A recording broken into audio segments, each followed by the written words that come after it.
వాస్తవాలు, అందులోని మోసాలు మీ ముందుంచే కార్యక్రమం ఈరోజు నా ఈ బడ్జెట్ మీద మాట్లాడే ఈ ప్రసంగం ద్వారా రాష్ట్ర ప్రజలందరి దృష్టికి కూడా తీసుకొని పోయే కార్యక్రమము చేస్తాం. మామూలుగా ఏ ప్రభుత్వానికైనా కూడా 5 బడ్జెట్లు ఉంటాయి. ప్రజలు ఏ ప్రభుత్వానికైనా ఇస్తారు. ఇన్ఫ్యాక్ట్ ఈ చంద్రబాబు నాయుడు గారి ప్రజా వ్యతిరేక వెన్నుపోటు కూటమి అధికారంలోకి వచ్చి ఇవాళ ప్రవేశపెట్టిన బడ్జెట్ 3వ బడ్జెట్. అంటే ఇక మిగిలి ఉండేది కేవలం 2 బడ్జెట్లు మాత్రమే మిగిలి ఉన్న నేపథ్యం.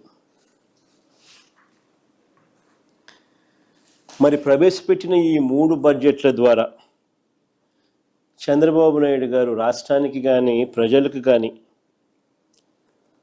ఏం చేశారు మంచి అని చెప్పి చూస్తే మంచి అనేది ఎక్కడా కనిపించదు, అంతా మోసమే కనిపిస్తుంది.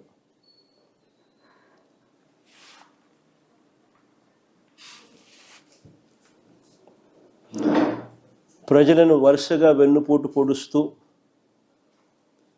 వారిని వంచిస్తూ చంద్రబాబు నాయుడు గారు ప్రవేశపెట్టిన బడ్జెట్ ఈ 3వ బడ్జెట్. వరుసగా 3వ బడ్జెట్లోనూ చంద్రబాబు నాయుడు గారు తాను ఇస్తానన్న సూపర్ 6, సూపర్ 7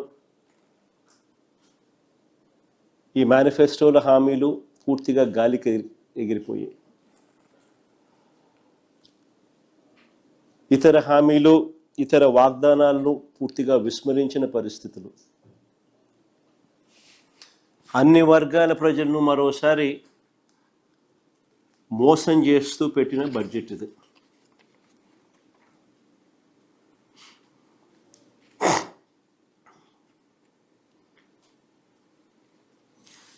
చంద్రబాబు నాయుడు గారు సూపర్ 6, సూపర్ 7 విషయంలో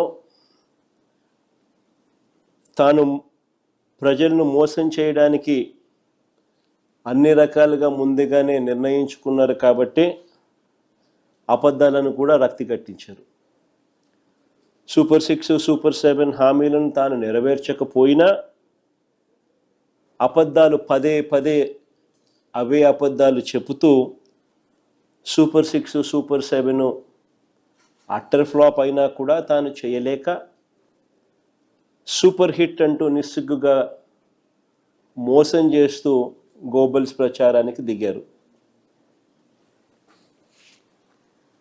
నిజానికి ఒక మోసానికి షర్టు ప్యాంటు వేస్తే అది చంద్రబాబు అవుతాడు. ఒక మోసానికి షర్టు ప్యాంటు వేస్తే అది చంద్రబాబు అవుతుంది. అబద్ధానికి రెక్కలు కడితే అవి చంద్రబాబు మాటలు అవుతాయి.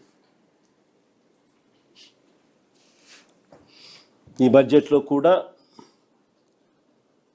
అవే పచ్చి అబద్ధాలు, తప్పుడు లెక్కలు, లేని గొప్పలు,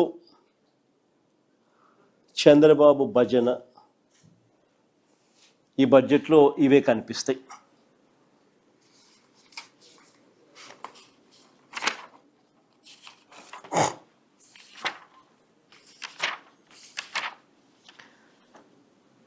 ఈ బడ్జెట్లో చంద్రబాబు చేసిన అంకెల గారడీకి సంబంధించిన కొన్ని వాస్తవాలు మీ ద్వారా ప్రజల దృష్టికి తీసుకొని పోయే ప్రయత్నం చేస్తున్నాను.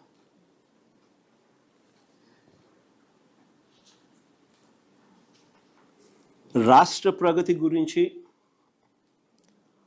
ఆర్థిక వ్యవస్థ గురించి చంద్రబాబు మాటలేమో కోటలు దాటుతూ ఉంటాయి, కానీ వాస్తవ లెక్కలు చూస్తే మాత్రం అవి గడప కూడా దాటని పరిస్థితులే కనిపిస్తాయి. చంద్రబాబు హయాంలో అంతా కూడా పబ్లిసిటీ పీక్, పర్ఫార్మెన్స్ మాత్రం వీక్. ఇది స్టాండర్డ్ చంద్రబాబు గారి పాలనలో మనకు కనిపిస్తూ ఉన్న సత్యం. 2024-25 రాష్ట్ర ఆర్థిక వృద్ధి అంటే జిఎస్డిపి వృద్ధి రేటు 11.75% చంద్రబాబు నాయుడు గారు చెప్పుకొస్తారు. దేశ జీడిపి వృద్ధి రేటు 9.8% మాత్రమేనని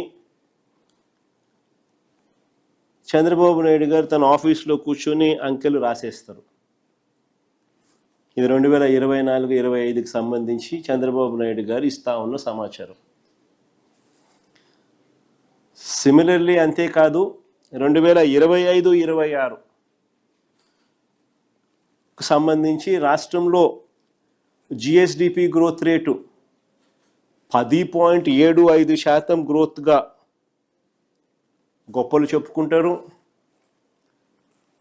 ఈ 25-26లో దేశ జీడిపి గ్రోత్ రేటు 8%, కానీ రాష్ట్రంలో 10.75% నమోదైంది అని చెప్పి చంద్రబాబు నాయుడు గారు తన డబ్బాను తానే మోయించడం మొదలు పెడతాడు. ఫ్యాబ్రికేటెడ్ నెంబర్స్తో తన డప్పు తానే కొట్టుకోవడం మనకంతా కూడా కనిపిస్తూ ఉంది. నేను ఒకటే అడుగుతా ఉన్నా, జీడిపిలో అంటే రాష్ట్ర వృద్ధి రేటు అని అంటే రాష్ట్రం పురోగతిలో ఉందని దాని అర్థం.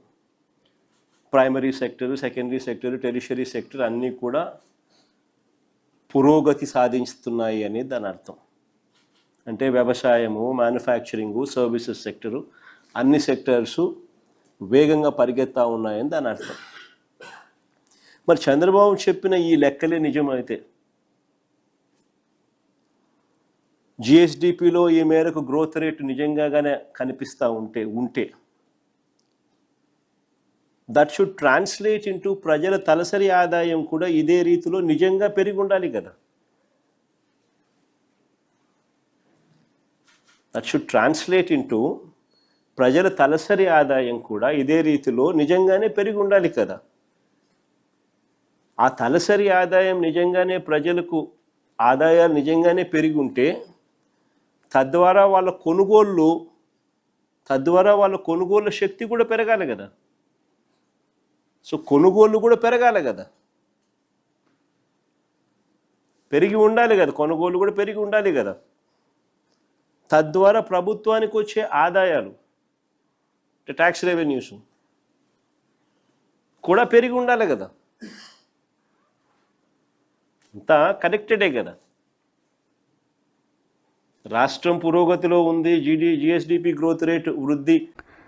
ఈరోజు అంటే ఒక ప్రజాప్రతినిధిగా ఎన్నిక కాబడిన తర్వాత ఎవరైనా మామూలుగా మాట్లాడాలనుకుంటే అసెంబ్లీకి వచ్చి మాట్లాడతారు. కానీ జనాల్లోకి రావడానికి భయపడే వ్యక్తి, జనాలను ఎదుర్కోలేని వ్యక్తి, అంటే ఆ టైప్ ఆఫ్ రోగానికి ఏం పేరు పెట్టాలా అని ఇందాకే మేము గూగుల్ కూడా చేసాం, కానీ గూగుల్ కూడా చెప్పలేకపోతుంది ఆ రోగం ఏంటో. అలాంటి రోగం కలిగిన వ్యక్తి జగన్మోహన్ రెడ్డి. నిజంగా నవ్వొచ్చింది. 3 గంటల ప్రెస్ మీట్లో చెప్పిన అబద్ధాన్నే మళ్ళీ మళ్ళీ చెప్పి వాళ్ళ బ్లూ మీడియాలోని, సాక్షి మీడియాలోని చూపిస్తారు కదా అని అదే అబద్ధాన్ని పదే పదే చెప్తే నిజమైపోతుంది అన్నట్టుగా మొత్తం ప్రెస్ మీట్ అంతా చూస్తే అందులో ఒక్క లైన్ కూడా నిజం లేకుండా మొత్తం 3 గంటల పాటు ఏకబిగిన అబద్ధాలు చెప్పగలగడంలో ఓ Guinness book of world record సాధించగలిగాడేమో నా ఉద్దేశంలో. సో తను యాక్చువల్గా మామూలుగా చూసుకుంటే అతను ఏమనొచ్చు అంటే ఒరిజినల్ హ్యాబిచువల్ క్రిమినల్స్ ఉన్న మెంటాలిటీ. పోలీస్ లాంగ్వేజ్లో ఈ హ్యాబిచువల్ క్రిమినల్స్, హ్యాబిచువల్ అఫెండర్స్ అని చెప్పి ఒకటి ఉంటుంది. యాక్చువల్గా అందులోనే మనం హ్యాబిచువల్స్ మామూలుగా మాట్లాడుకున్న ఇతగాడిని చూస్తే ఒరిజినల్ హ్యాబిచువల్ క్రిమినల్. ఎందుకంటే అతనికి బేసికల్గా క్రిమినల్ మెంటాలిటీతో ఉన్న ఈ వ్యక్తి ఎప్పుడు చూసినా క్రిమినల్గానే ఆలోచిస్తాడు, అబద్ధాలే మాట్లాడతాడు. ఆఖరికి అబద్ధాన్ని కప్పిపుచ్చడానికి, అవతల వాళ్ళ మీద నెపాలు నెట్టడానికి కూడా ఎక్కడా కూడా ఎట్టి పరిస్థితుల్లోని వెనుకాడడు. అతను చేసిన తప్పిదాలని పక్క వాళ్ళ మీద నెట్టడానికి చూసే వ్యక్తుల్లో ఫస్ట్ వ్యక్తి జగన్మోహన్ రెడ్డి ఉంటాడు. నిన్న మొన్న నేను ఒకటి చూసా, మొహానికి మసి అంటుకుంటేనట తుడాల్సింది అద్దాన్ని కాదట, మన మొహం మనం తుడుచుకోవాలి. దాని అర్థం ఏంటో, మసిపోవాలంటే మన మొహం మనం తుడుచుకోవాలి. దాని అర్థం ఏంటంటే, మనం తప్పులు చేసి పక్కోడి మీద నెడితే మన మీద ఉన్న మరకలు పోవు. ఆ తప్పులు మనం సరిదిద్దుకుంటాలనుకుంటే అప్పుడు పోతాయి. అలా ఉంది ఈరోజు జగన్మోహన్ రెడ్డి పరిస్థితి చూస్తే. అంటే ఆఖరికి ఈరోజు చూసుకొని ఒక 35 సంవత్సరాలుగా వ్యాపార రంగంలో ఏకబిగిన అవార్డులు సాధించుకుంటూ ఎక్కడా కూడా ఎటువంటి మచ్చ లేకుండా వెళ్తున్న హెరిటేజ్ ఫుడ్స్ మీద కూడా అతని తాలూకా అక్కసును వెళ్ళగక్కడం చూస్తూ ఉంటే నిజంగా ఒక పక్క నుంచి నవ్వు వచ్చింది, ఒక పక్క నుంచి బాధ అనిపించింది. ఎక్కడో అక్కడ హెరిటేజ్ని బయటకు తీసుకురావాలి అంటే ఎక్కడో ఒక డైవర్షన్ పాలిటిక్స్ చేయాలి.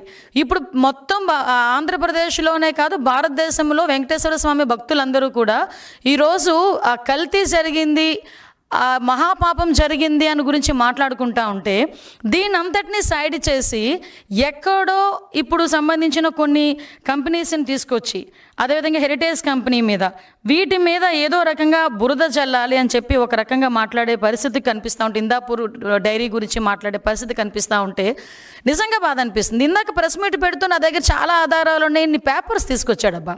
అన్ని పేపర్స్ చూసుకొని నేను అనుకున్నాను, అబ్బా ఏం ఆధారాలు సేకరించేసాడో అని చెప్పి మేము కూడా అలాగ నేను ఒకసారి చూసిన వెంటనే నవ్వు వచ్చింది. యాక్చువల్గా ఇందులోని మనకి హెరిటేజ్కి సంబంధించి వెబ్సైట్ ఓపెన్ చేసుకున్నా కూడా లిస్ట్ ఆఫ్ కంపెనీస్ ఒక యూనిట్స్ సుమారుగా 20 ఉంటాయి. ఆ 20 లిస్ట్ ఆఫ్ యూనిట్స్లో కూడా 15 హెరిటేజ్కి సంబంధించి ఓన్ యూనిట్స్, అవి ఒక 5 కాంట్రాక్ట్ మ్యానుఫ్యాక్చరింగ్ యూనిట్స్. అయితే వీళ్ళు ఈ సాగ్రిగేట్ చేసుకునే కార్యక్రమంలో ఈ మ్యానుఫ్యాక్చరింగ్ యూనిట్ అని చెప్పి ఒక దగ్గర రాశారంట. ఇది ఒక్కటే కాదండి, ఇందాపూర్కి సంబంధించిన కంపెనీ గురించే రాయలేదు అది. ఇప్పుడు ఈ 5 కాంట్రాక్ట్ మ్యానుఫ్యాక్చరింగ్ యూనిట్లో one of the unit Indapur unit అది. అయితే దానికి కూడా ఈ 5టికి కూడా మ్యానుఫ్యాక్చరింగ్ యూనిట్ అనే రాశారు తప్పించి దానికి ఒకటి కూడా ఎక్కడ కూడా రాయలే. అది కూడా ఏంటంటే వాళ్ళ సిస్టంలో ఒక ప్రోగ్రామ్గా వాళ్ళు చేసుకున్నారు తప్పించి ఏదో మిమ్మల్ని మభ్యపెట్టడానికో జనాలను మభ్యపెట్టడానికో చేసిందైతే కాదు అని చెప్పి చాలా క్లియర్గా తెలుస్తుంది. ఎందుకంటే అక్కడ మ్యానుఫ్యాక్చరింగ్ యూనిట్ నుంచి మ్యానుఫ్యాక్చరింగ్ యూనిట్ అని రాసినంత మాత్రం ఏదైనా జరిగిపోద్దా? ఒకసారి ఆలోచించండి, లాజికల్గా ఆలోచించండి. నెక్స్ట్ ఇంకొకటి, అందులోని ఇంకొక పేపర్ తీసుకొచ్చి చూపించాడు. మరకంద్ శాస్త్రి ఆయన రిజిగ్నేషన్ ఎందుకు చేశాడు? ఆయనకు వేరే ఉద్యోగం వచ్చింది, రిజిగ్నేషన్ చేశాడు, స్టిల్ నవ్ ఇంకా అక్కడే వర్క్ చేస్తున్నాడు. ఈ నెలాఖరుకో మార్చి నెలాఖరుకో అతను రిలీవ్ చేసి పంపిస్తారు. ఇంతకు ముందు 4 సంవత్సరాల క్రితం వేరే కంపెనీలో పనిచేసేవారు, 4 సంవత్సరాల ముందు ఈ హెరిటేజ్ కంపెనీకి వచ్చారు. ఇప్పుడు అతనికి వేరే కంపెనీలో మంచి ఇంకో ఉద్యోగం వచ్చింది, ఆ ఉద్యోగానికి అతను వెళ్ళిపోతున్నారు, రిజిగ్నేషన్ ఇచ్చారు.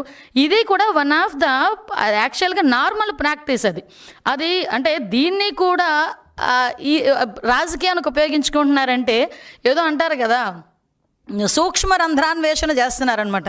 కానీ ఏదో అంటారు, కొండని తవ్వి ఎలకను కూడా దొరకదు. ఇక్కడ హెరిటేజ్ని టచ్ చేస్తే ఎక్కడైనా ఏమని అంటారంటే కొండని తవ్వి ఎలకను పట్టారా అంటారు సాధారణంగా.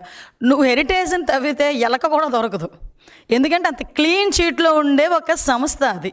అటువంటి పరిస్థితి నుంచి ఈరోజు మనకి అది కూడా ఎందుకు పెడతారంటే వెబ్సైట్లో పెట్టారు, అది వాళ్ళేం దాచుకోలేదే, వెబ్సైట్లో పెట్టారు. ఎందుకు వెబ్సైట్లో పెట్టారు? యాక్చువల్గా స్టాక్ ఎక్స్చేంజ్కి వాళ్ళు ఇన్ఫర్మేషన్ ఇవ్వాలి. ఎందుకంటే బికాస్ ఆఫ్ ఇన్వెస్టర్స్కి తెలియాలి, పలానా సేల్స్ డిపార్ట్మెంట్కి సంబంధించిన head of the sales department manager అతను హెడ్ ఆఫ్ ద డిపార్ట్మెంట్ వెళ్ళిపోతున్నాడు, రిజైన్ చేశాడు అన్న విషయాన్ని స్టాక్ ఎక్స్చేంజ్ వాళ్ళకి చెప్పాలి వీళ్ళు, ఎట్ ద సేమ్ టైం ఇన్వెస్టర్స్కి తెలియాలి. కాబట్టి ఓపెన్గా అది వెబ్సైట్లో పెట్టడం జరిగింది. ఆ వెబ్సైట్లో కాగితాన్ని తీసుకొచ్చి ఇతను ఎందుకు రిజైన్ చేశాడు? నీకు చెప్పిగా రిజైన్ చేయాలా, లేకపోతే నీకు చెప్తే కానీ రిజైన్ అక్కడ చేయనివ్వా? నాకు అర్థం కావట్లే. అంటే అలాంటి కాగితాలు తీసుకొచ్చి హెరిటేజ్లో ఏదో జరిగిపోతుందని చూపించడానికి చేసే ప్రయత్నం చూస్తూ ఉంటే నిజంగా జగన్మోహన్ రెడ్డిని చూస్తే భలే జాలనిపించింది అబ్బా నాకైతే. సేమ్ యాస్ట్రీస్ ఈరోజు హిందాపూర్ డైరీ గురించి మాట్లాడుతున్నారు. ఇక్కడ 2 వాళ్ళు ఏం మాట్లాడతారు, హెరిటేజ్ యూనిట్ అంటున్నారు అనమాట. యాక్చువల్గా ఒకసారి బుర్రున్నవాడు ఎవరికైనా ఏది పెద్ద కంపెనీ ఏది చిన్న కంపెనీ, పెద్ద కంపెనీకి ఒక యూనిట్ కంపెనీ అవుతుంది చిన్న కంపెనీ, అంతేకాని చిన్న కంపెనీకి యూనిట్ కంపెనీ పెద్ద కంపెనీ అవ్వదు. ఇప్పుడు హెరిటేజ్ ఫర్ ఎగ్జాంపుల్ డైలీ 20 లక్షల